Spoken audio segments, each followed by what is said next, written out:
Sir हम अच्छे खासे लॉन्ग पोजीशन में बैठे थे और आपने 25,050 में लॉन्ग्स को एग्ज़िट करने को कहा। तो जल्दी एग्ज़िट करने का रिग्रेट तो हो रहा होगा। देखो, हम ट्रेडर हों या इन्वेस्टर हों, चाहे हम शॉर्ट टर्म की ट्रेडिंग करें, चाहे लॉन्ग टर्म की इन्वेस्टिंग करें, कोई भी डिसीजन हम लेते हैं तो उसके पीछे एक लॉजिक होना चाहिए, एक सिस्टम होना चाहिए। जब आप उस लॉजिक को छोड़ देते हैं और सिर्फ अपनी गट फीलिंग या मार्केट के टेम्परेचर को देखकर पैसे लगाते हैं तो आपको लॉस निश्चित है। सूनर और लेटर आपको बड़ा घाटा होगा। ओके, मार्केट में एक कहावत कही जाती है, markets can remain irrational longer than you can remain solvent. Okay, इसका मतलब ये है कि मार्केट्स इरेशनली काफ़ी टाइम तक बिहेव कर सकते हैं, आपकी उम्मीद से ज़्यादा देर तक। तो एक मार्केट का एक नॉर्मल एक तरीका होता है, हाँ? जो भी लॉन्ग टाइम से मार्केट में है वो इसको समझते हैं। मैं आपसे एक सीधा सा क्वेश्चन पूछता हूँ, अगर कोई पेनी स्टॉक 1 रुपये से 200 रुपये हो गया तो क्या आप उसे खरीदेंगे? आप नहीं खरीदेंगे, ज़्यादातर लोग नहीं खरीदेंगे, ये सोच के कि अरे ये तो ऐसी बेकार की कंपनी है, ये तो कोई ऑपरेटर चढ़ा रहा है, आप छोड़ देंगे। लेकिन जब वही चीज़ मार्केट में होती है तो हम बह जाते हैं कि कुछ तो यहाँ पे चल रहा होगा। मैं आपसे पूछता हूँ, आप मुझे बताइए कि क्या फंडामेंटल रीजंस हैं कि मार्केट्स इस तरीके की वैल्यूएशंस को कमांड कर रहे हैं? पिछले 4-5 क्वार्टर के रिजल्ट्स हम देख रहे हैं, अब Q2 के रिजल्ट्स इस साल के भी आने लगे हैं। वहाँ पर क्या आपको दिख रहा है? साथ में हम 50% टैरिफ की लटकार तलवार हमारे ऊपर लटकी हुई है।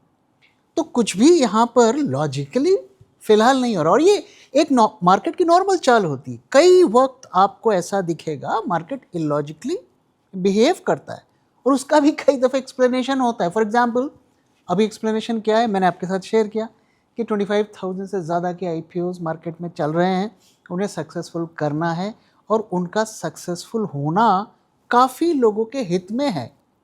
तो ये एक वजह हो सकती है।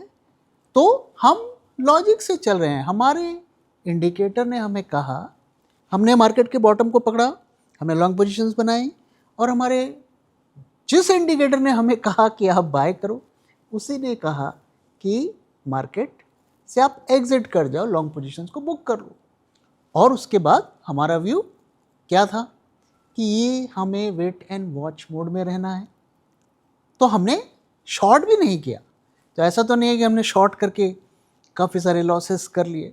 सो हमारा व्यू था कि इस जो मार्केट को, जिसे हम सेल ऑन राइज मार्केट कह रहे हैं, उससे हमें फ़िलहाल के लिए दूर रहना है जब तक हमारे इंडिकेटर्स हमें सेल या लॉन्ग जाने के सिग्नल नहीं दे रहे। सर वैसे शॉर्ट टर्म में आपका व्यू तो आप शेयर करते ही हैं, मगर सर मीडियम टर्म में मतलब 3 या 4 महीने में क्या आपका व्यू है वो अगर थोड़ा बता दें?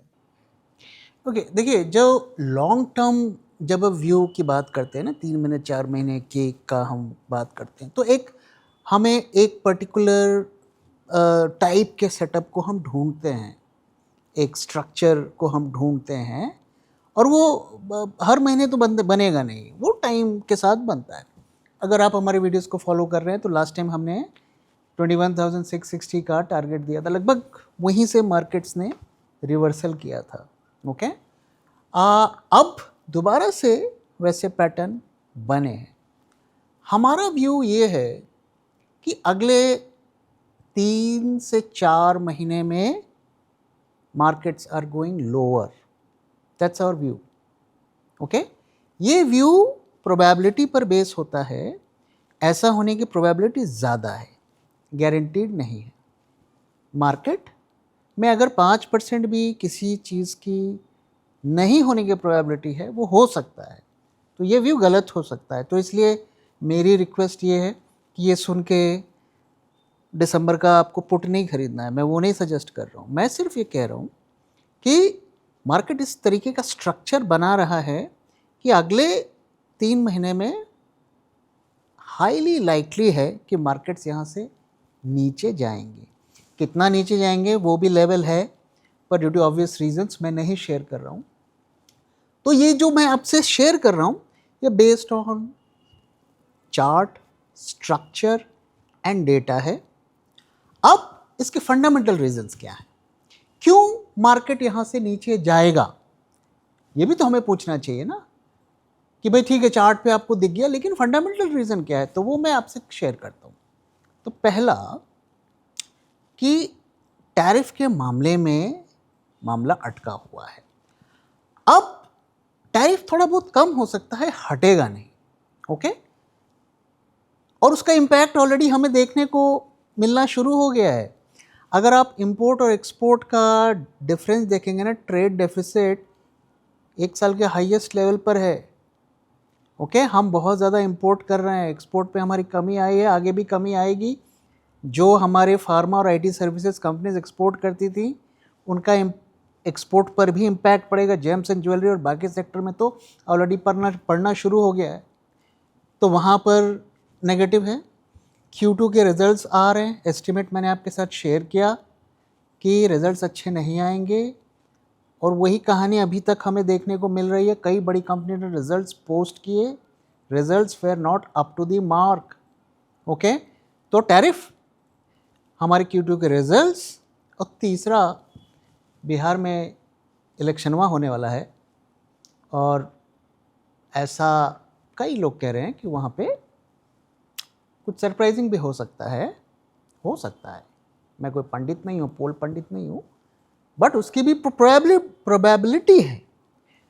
तो फंडामेंटल फैक्टर्स को भी ढूंढेंगे तो यही कहानी बता रहे हैं कि अगले 3 महीने में मार्केट्स नीचे जा सकते हैं। टेक्निकल्स तो बता ही रहे हैं। अब आप ये सुन रहे हैं, अगर आपको लगता है कि नहीं पॉजिटिव्स हैं जिसकी वजह से मार्केट्स ऊपर जाएंगे, तो आप ज़रूर कमेंट सेक्शन में शेयर करिए, और हम कोशिश करेंगे अगले वीडियो में उस पर और बात करें, और आपके जो आइडियाज़ हैं उसको भी हम एक्सप्लोर करेंगे। हो सकता है आपके आइडियाज़ हमसे अच्छे हों। वैसे मीडियम टर्म में वो कौन से ट्रिगर्स हैं जो कि मार्केट को इम्पैक्ट कर सकते हैं सर? जैसा मैंने कहा कि Q2 के रिजल्ट्स सबसे बड़ा ट्रिगर होगा, ओके। वहाँ पे कोई चमत्कार होने वाला है नहीं।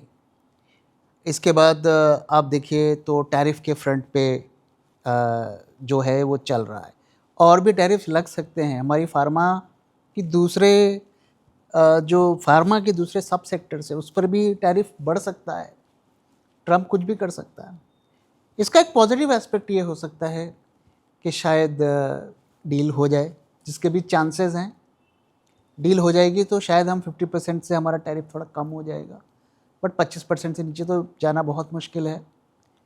लेकिन जब डील होगी तो हम जानते हैं कि ट्रम्प किस तरीके से हमें हमारा खून चूसेगा ईस्ट इंडिया कंपनी की तरह, तो वो भी कहीं ना कहीं नेगेटिव होगा। और ये सब कुछ डिपेंड करेगा बिहार में क्या होता है नवंबर में, उस पर ही डिपेंड करेगा। वहाँ पर किस तरीके के सिचुएशन बनती है उस पर डिपेंड करेगा कि डील होगी नहीं होगी, किस फॉर्म में होगी, किस शेप में होगी, ओके। इसके अलावा एक और ट्रिगर जो है वो है फेड, ओके। सो फेड के ऊपर बहुत प्रेशर है कि इंटरेस्ट रेट्स को कम करना। वहाँ को कोई ड्रामेटिक होगा नहीं, उन्होंने ऑलरेडी कहा है कि हम थोड़ा बहुत कम करेंगे, लेकिन उनकी अपनी प्रॉब्लम्स हैं, वो उससे जूझ रहे हैं। और जो अभी वो क्वांटिटेटिव टाइटनिंग कर रहे थे उसमें थोड़ी ढील मिल सकती है, यानी कि इंटरेस्ट रेट्स और हमारे ड्रॉप हो सकते हैं, बहुत ज़्यादा नहीं होंगे। वहाँ पर भी कंसर्न है, स्टैगफ्लेशन का रिस्क है, तो वो भी इतना आसान नहीं होगा। ऑलरेडी वो सब कुछ वहाँ प्राइज्ड इन है। साथ ही चाइना के साथ जो तनातनी चल रही है वो क्या फॉर्म और क्या शेप लेगी, ये भी एक बहुत बड़ा ट्रिगर होगा, ओके। तो ये नियर टर्म के ट्रिगर्स हैं, और अच्छे ट्रिगर्स तो मुझे इसमें दिख नहीं रहे हैं। ज़्यादातर यही ट्रिगर्स हमें बता रहे हैं कि रिस्क बढ़ेगा, तो इसलिए रिस्क आगे ज़्यादा है, अपसाइड थोड़ा लिमिटेड है, डाउनसाइड का स्कोप ज़्यादा है। सर Q2 के रिजल्ट्स आने लगे हैं, एक्सिस बैंक का भी रिजल्ट आ गया, तो सर इस बारे में आपका क्या व्यू है? ओके, तो ये एक और एग्जाम्पल है। देखिए रिजल्ट्स एक्सिस बैंक के आए तो बुरे ही आए, उसे अच्छा तो नहीं कहा जा सकता। लेकिन एक्सिस बैंक का प्राइस आज अप है।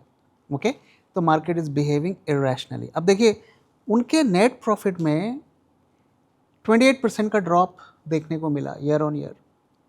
सीक्वेंशियली अगर आप देखेंगे तो 11% का ड्रॉप देखने को मिला। 1200 करोड़ की उन्होंने प्रोविजनिंग की है, जिसकी वजह से उनका नेट प्रॉफिट घटा है। ओके, 5600 करोड़ का फ्रेश स्लिपेज है, जो नया लोन डिफॉल्ट है। आपको कहाँ से रिजल्ट्स अच्छे दिख रहे हैं? निम, जो नेट इंटरेस्ट मार्जिन है, उसमें ड्रॉप देखने को मिला है। लोन ग्रोथ सिर्फ 12% का देखने को मिला है। ओके, किसी भी एंगल से आप ये नहीं कह सकते कि एक्सिस बैंक के रिजल्ट्स तो बहुत बढ़िया हैं। So market is behaving irrationally, we have to understand this. तो ये साथ में हमें ये भी इंडिकेट कर रहा है कि बैंकिंग सेक्टर से कुछ हमें चमत्कार की उम्मीद हम कम से कम इस क्वार्टर में तो नहीं कर सकते। अगले क्वार्टर में क्या होगा वो देखेंगे, जीएसटी का इम्पैक्ट क्या है वो तो अब जब डेटा आएगा पता चलेगा। इस क्वार्टर में तो कुछ चमत्कार होने वाला नहीं है, ऐसा लगता है। तो सर ओवरऑल बैंक्स को लेके आपका क्या व्यू है? देखो, बैंक्स को लेकर हमारा व्यू बहुत क्लियर है। बैंक्स, एनबीएफसीज, जो माइक्रो फाइनेंस कंपनीज हैं, they are all in deep trouble. Okay, time to time उसके सिम्टम्स देखने को मिलते हैं। देखिए, किसी भी आदमी की जब कोई बड़ी बीमारी होती है ना, तो सिम्टम्स उसके छोटे छोटे ही होते हैं, टाइम टू टाइम निकलते रहते हैं। ओके, क्योंकि उसकी जो रूट कॉज है वो तो है। बैंक्स में कई तरीके की इस वक्त प्रॉब्लम्स चल रही हैं और उसके सिम्टम्स निकल कर आते हैं। हमने देखा पिछले 2-3 महीने पहले भयंकर लिक्विडिटी की क्राइसिस चल रही है, तो रिजर्व बैंक ने लिक्विडिटी इन्फ्यूज़ किया, किसी तरीके से बचाया, क्योंकि बचाना तो है ही। इसके बाद हम देख रहे हैं डिफ़ॉल्ट, स्लिपेज, प्रोविजनिंग सब बढ़ रहा है। माइक्रो फाइनेंस को भर भर के लोन दे दिया, ग्रोथ हो गई, शेयर प्राइस भाग गए, लोगों ने खरीद लिए, अब पछता रहे हैं। क्रेडिट में ग्रोथ हो नहीं रहा है। अब जो लेटेस्ट डेटा क्या आया है कि उनका जो क्रेडिट डिपॉजिट रेशियो है वो बढ़ रहा है। 80% का होना चाहिए, कई महीनों के बाद 80% से ऊपर गया है। इसका मतलब ये है कि डिपॉजिट्स आपके नहीं बढ़ रहे हैं उस रफ्तार से, लोन आप बढ़ा दे रहे हैं। ओके, तो जब डिपॉजिट्स नहीं बढ़ेंगे, डिपॉजिट से क्या होता है, सस्ता पैसा होता है और उस पैसे को इस्तेमाल करके उसका कुछ पोर्शन यूज़ करके आप लोन देते हैं तो आपके मार्जिन्स बढ़ते हैं। अब आप देखिए कि एचडीएफसी ने पिछले 1-1.5 साल में मर्जर के बाद से बोला हम लोन नहीं बढ़ाएंगे, हम डिपॉजिट पर फोकस करेंगे। तो उन्होंने उस पर फोकस किया और उन्होंने थोड़ा बेटर किया, तो 12% के रफ्तार से उनके डिपॉजिट्स ग्रो किए और करीब 9.9 यानी 10% के रफ्तार से उनके लोन्स ग्रो किए, विच is a healthy ratio, better I would say.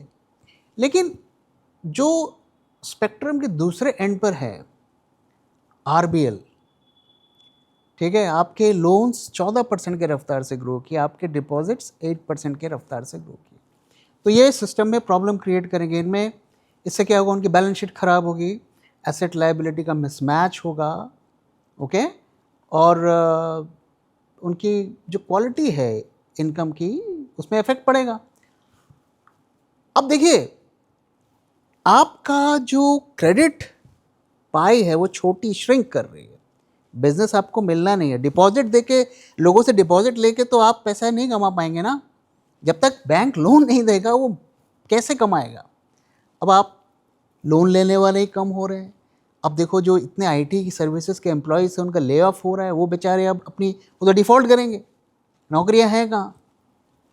So banks इस वक्त काफ़ी, एक तरीके मैं तो मानता हूँ कि क्राइसिस में है, काफ़ी उन प्रॉब्लम में है। और इसीलिए आप देखेंगे कि अब खबरें ये आ रही हैं कि बाहर के बैंक्स हमारे बैंक्स को एक्वायर कर रहे हैं, आरबीआई भी इसको ओके कर रहा है। क्योंकि जब कोई बाहर का बड़ा बैंक हमारे बैंक को खरीदेगा, कम से कम लिक्विडिटी की प्रॉब्लम तो नहीं रहेगी, वो फंड तो इन्फ्यूज़ करेगा। अब मैंने आपको अभी आरबीएल बैंक का एग्जांपल दिया, तो 14% आपका लोन ग्रोथ, 8% आपका deposit growth, this is not sustainable. Loan has to come down, तो उनके रेवेन्यू फिर कम होंगे। अब इसीलिए अभी खबर आ रही थी कि कोई एमिरेट्स का कोई बैंक है, वो इसको एक्वायर करने के चक्कर में है। अब मुझे नहीं पता कि वो कंफर्म्ड न्यूज़ है या नहीं है, आरबीआई ने अलाउ किया है कि नहीं किया है। कई और बैंक्स में बात चल रही है, कई में, एक बैंक में तो आरबीआई ने ओके कर भी दिया है। सो बैंक्स आर इन ट्रबल, मुझे ऐसा लगता है। और अब और भी बैंक्स के रिजल्ट्स आएंगे तो हम देखेंगे कि वहाँ पर क्या होता है। सर दिवाली तो आ ही गई, मुहूर्त ट्रेडिंग के लिए आप कोई स्टॉक सजेस्ट करना चाहेंगे? देखो, पिछले साल तो I was not making videos during this time, तो उस वक्त मैंने आपके साथ तो शेयर नहीं किया था। उससे पिछले साल शेयर किया था, डीएलएफ का स्टॉक हमने शेयर किया था। आई थिंक 400 के आसपास, करीब 380-90 के आसपास शेयर किया था। अभी आप देख सकते हैं कि वो 780-800 के आसपास है, तो अच्छा गेन देखने को मिला। अब अगर हम करंट टाइम्स में देखें ना, बहुत मुश्किल है शेयर को ढूंढना, क्योंकि जो अच्छे शेयर हैं वो वैल्यू जोन पे नहीं मिल रहे हैं। और थोड़ा मुश्किल है, मैं ट्राई करूँगा खोजने का, और अगर मिलता है तो हम एक मुहूर्त शेयर करेंगे, क्योंकि बहुत ज़्यादा मिलेगा नहीं। जो हमारे पोर्टफोलियो के स्टॉक्स हैं वो हम नहीं ऐड करेंगे, क्योंकि फिर वो थोड़ा अनफेयर हो जाएगा उन लोगों के लिए जो हमारे मेंबर्स हैं पोर्टफोलियो के, वो तो नहीं शेयर करेंगे। उसके अलावा हम एक ऐसा स्टॉक खोजने की कोशिश करेंगे जो वैल्यू जोन पे है और थोड़ा कंजर्वेटिव स्टॉक है, जिसमें वॉलेटिलिटी भी थोड़ी कम है, वैसा खोजने की कोशिश करेंगे। हमारी तरफ से पूरी कोशिश रहेगी कि हम शेयर करें। सर कुछ ऑडियंस के सवाल ले लेते हैं। गोल्ड और सिल्वर को लेके काफ़ी सवालें आ रही हैं, तो 2 सवाल हम लेंगे इस पे। आपका क्या व्यू है, आपको बताना है। तो पहला सवाल ये है कि what do you expect for gold, a correction और a crash? What about bitcoin which has given a CAGR of 61% in last 10 years? Okay, so देखो, गोल्ड के बारे में हमारा व्यू बहुत क्लियर है। ओके, हमने गोल्ड 2021 से ही हम कह रहे हैं कि गोल्ड लो, गोल्ड लो, गोल्ड लो। अब जाके यहाँ पे रैली आई है। अब क्या है कि बहुत ज़्यादा क्राउडेड स्पेस बन गया है, तो इस वक्त अगर गोल्ड में घुसना है, आप 1 साल, 2 साल, 3 साल का व्यू मत रखिए, go for a 10 year view, तभी आप घुसिए। अगर आप सोच रहे हो कि मैं क्विकली रैली में घुस जाऊंगा, 6 महीने में पैसे कमा लूँगा, चांसेस है कि आप अपने फिंगर्स को बर्न करेंगे, क्योंकि ऑलरेडी काफ़ी ज़्यादा ओवर वैल्यूड हो गया है। ओके, सिल्वर का जहाँ तक बात है, उससे पहले मैं गोल्ड के बारे में एक और चीज़ आपसे शेयर करना चाहता हूँ कि गोल्ड के साथ अच्छी बात क्या है कि ये बहुत ज़्यादा गिरता नहीं है, वॉलेटिलिटी बहुत कम होती है। लेकिन इसमें एक प्रॉब्लम होती है, कई दफ़े क्या होता है, एक लंबे रैली के बाद इसका एक लंबा कंसोलिडेशन होता है। फॉर एग्जाम्पल, वर्स्ट केस में हम इससे क्या उम्मीद कर सकते हैं कि ये रैली 1-2 महीने चली गोल्ड की, और आगे ऊपर गया, उसके बाद 3 साल तक गोल्ड ने कोई रिटर्न नहीं दिया। अब आप अगर इस वक्त घुसोगे और 3 साल तक आपको ज़ीरो रिटर्न या थोड़े नेगेटिव रिटर्न मिलेंगे, आप तो फ्रस्ट्रेटेड हो जाओगे। ओके, तो इसलिए इसको, अगर आप में इसको पैसा लगाना है ना, तो 10 साल का व्यू रखना है, and as a piece of land खरीदना है। जैसे ज़मीन जब आप खरीदते हैं तो हर रोज़ तो भाव नहीं चेक करते ना, उस तरीके से लेना है। ओके, सिल्वर में वोलेटिलिटी बढ़ेगी, मुझे लगता है यहाँ पे स्पेकुलेशन बहुत ज़्यादा हो रहा है। इनफैक्ट सिल्वर की तो ज़बरदस्त शॉर्टेज भी हो गई है, और जो लोग ETF में पैसा लगा रहे हैं वो 10% महंगा खरीद रहे हैं, वहाँ रिस्क बढ़ता हुआ दिख रहा है। जिन लोगों ने पहले पोजीशन बना ली है वो इस रैली को राइड करें, थोड़ा बहुत कहीं पे स्टॉप लॉस लगाकर मेंटेन रखें। ओके, मेरी सलाह यही रहेगी। और अगर घुस गए हैं तो बढ़िया, अभी खरीदना बहुत ज़्यादा रिस्की है, खास करके सिल्वर में। और जहाँ तक बिटकॉइन की बात है, देखो बिटकॉइन ना सबके लिए सूटेबल नहीं है। हमें देखना है कि कौन सा इन्वेस्टमेंट हमारे टेम्परमेंट को सूट करता है। बिटकॉइन में ह्यूज वोलेटिलिटी होती है और ह्यूज मैनिपुलेशन होता है।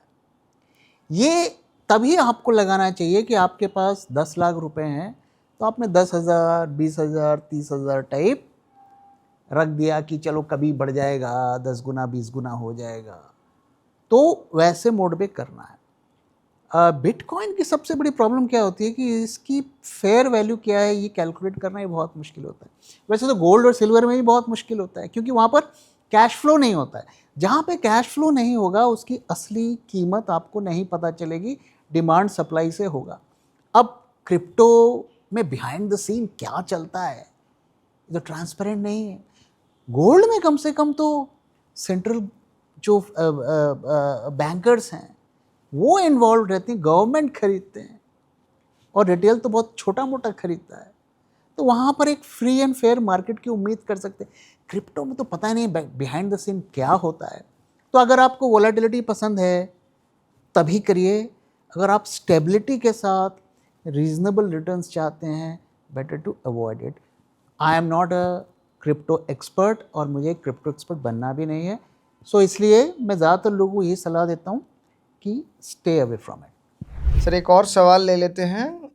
नीलेश जी पूछ रहे हैं कि अगर हमारी डील गो थ्रू हो जाती है तो क्या ट्रम्प टैरिफ वापस ले सकता है, और वो सिनेरियो में क्या हमारी पटरी से उतरी हुई मार्केट फिर से लाइन पे आ पाएगी? देखो, अगर डील हमारी हो भी गई तो टैरिफ ज़ीरो नहीं होंगे, बेस्ट केस सिनेरियो में 20% होंगे। ओके, सो अभी 50 पे हैं, 30% कम हो जाएगा लेकिन 20% रहेंगे, जो कि नॉर्मल सिचुएशन से बुरी सिचुएशन है। अब अगर ऐसा होता है तो मार्केट के लिए ये एक, जैसे कहते हैं ना कि जैसे आदमी रेड बुल पीता है ना, अचानक से उसको जोश आ जाता है, ये वैसा बिहेव करेगा। देखिए, मार्केट्स शॉर्ट टर्म में इमोशंस, न्यूज़, डिमांड सप्लाई से चलते हैं, लॉन्ग टर्म में हमेशा वो फंडामेंटल से चलते हैं। तो अगर ये खबर आएगी तो 2-3% अगले दिन मार्केट ऊपर गैप अप हो जाएगा, 3-4 दिन रैली चल जाएगी, कुछ सेक्टर रैली कर जाएंगे। अल्टीमेटली अगर हम 3 महीने 6 महीने का व्यू लेंगे तो फिर वो फंडामेंटल्स से ही ड्रिवन होंगे। इसलिए अगर ऐसा होता है तो एक्सट्रीम शॉर्ट टर्म में पॉजिटिव होगा और टैरिफ्स मुझे नहीं लगता कि कभी भी 0% होंगे। Sir last but not the least, इस दिवाली मार्केट कहाँ जाता हुआ दिख रहा है आपको? ओके, सो देखिए, अगर हम आज का डेटा देखें तो वहाँ पर 1 सेकंड शॉर्ट पोजीशंस बनती हुई दिख रही है।